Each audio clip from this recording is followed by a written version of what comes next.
So 400 meters away from other retail farm. So it can be a wholesale facility which is close. It's not up to the 400-meter rule.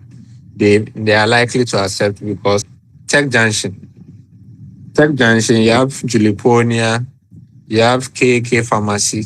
You realize they are very close. When you go to Bantama roundabout, you can see Silver Pharma, you can see Western Pharmacy and other pharmacies around. They are very close. So it's not just 400 meters. Sometimes they also look at population. So if the place is populated, like Bantama, Tech Junction is populated, close to a hospital where you have a lot of people coming in, trooping in and all that, such places, they may not consider the 400-meter rule. But if you are within a residential area where you don't have a lot of people there, then they are likely to apply the 400-meter distance criteria.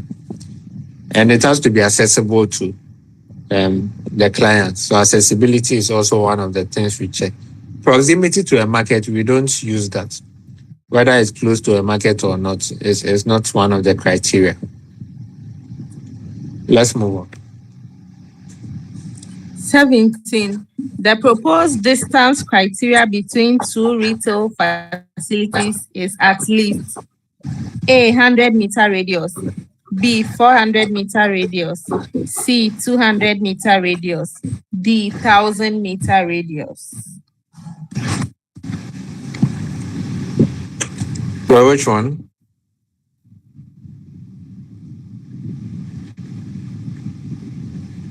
E. 400. Yeah, so 400-meter radius. Okay, let's move on. 18. The proposed size for retail pharmacies is the same as wholesale pharmacies. True or false? Okay, so yeah, true or false statement? True. True.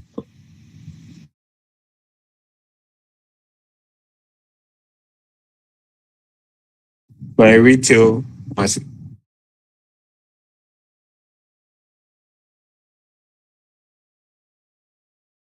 It's 36. 36 square. So 36 square meter. That's the size. And the height should be what? 3.2 3.2 3.2 what? meters. meters. Yeah, so 3.2 meters. Okay, let's move on. 19. Which of these pharmacies is not allowed in metropolitan areas? A, retail pharmacies, B, wholesale pharmacies, C, wholesale and retail pharmacies, D, wholesale manufacturing. Okay, so which of them is not allowed in metropolitan areas?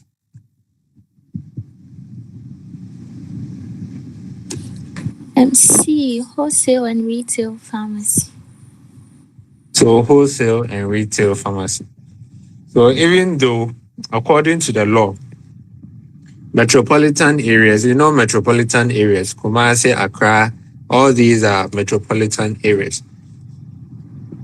Per the law, retail and wholesale pharmacies are not allowed in metropolitan areas. But that's not the case. In Kumasi, you see a lot of pharmacies that do both retail and wholesale. In Accra, you see the same thing, that do both retail and wholesale.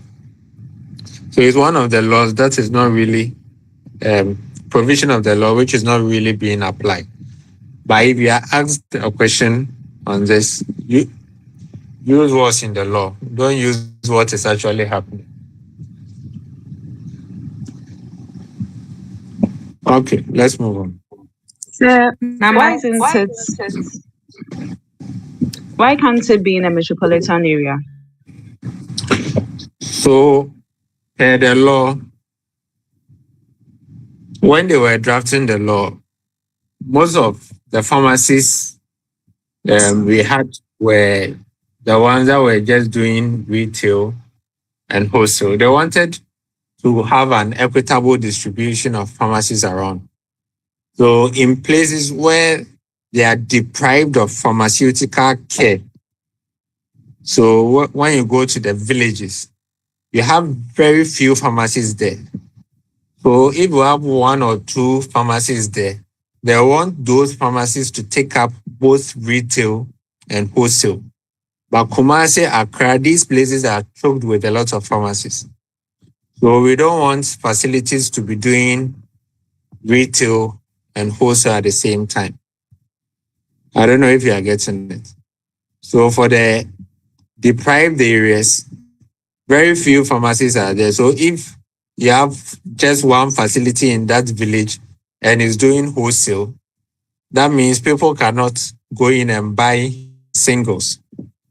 So they have to add retail so that they can sell in singles. Or if they are just doing retail, others cannot come and purchase in bulk.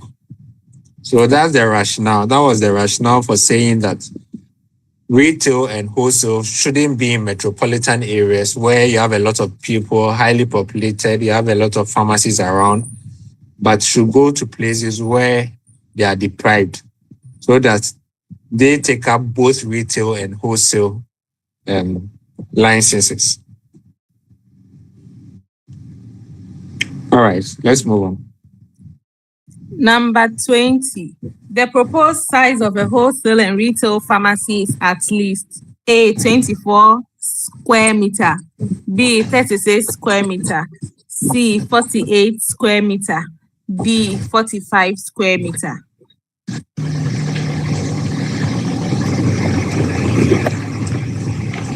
All right, so what's the size?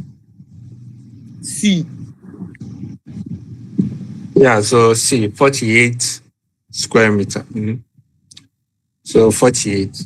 All right. So that one is bigger because you are doing both retail and wholesale.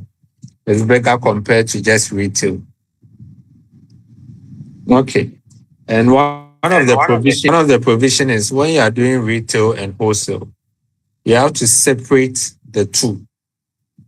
So it's the same facility, but you demarcate a section for just retail and a section for just wholesale.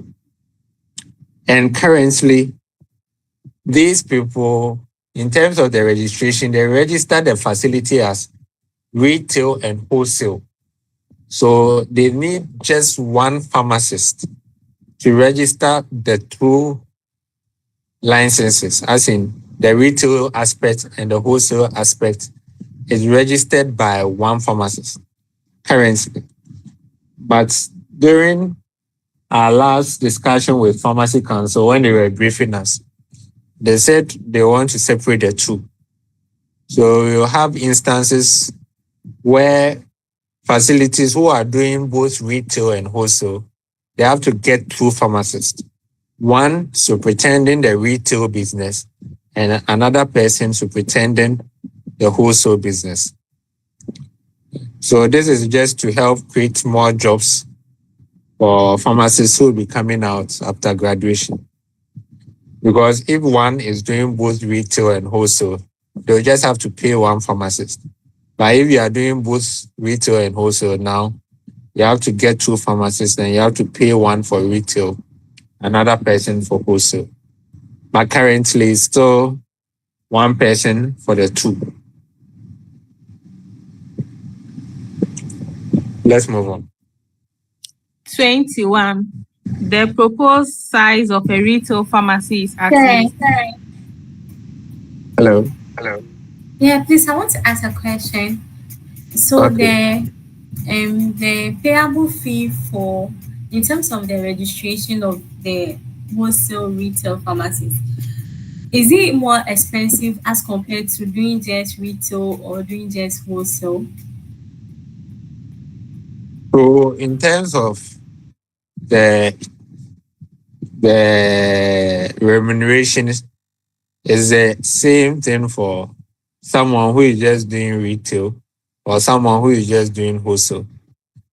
So retail wholesale doesn't charge a higher amount.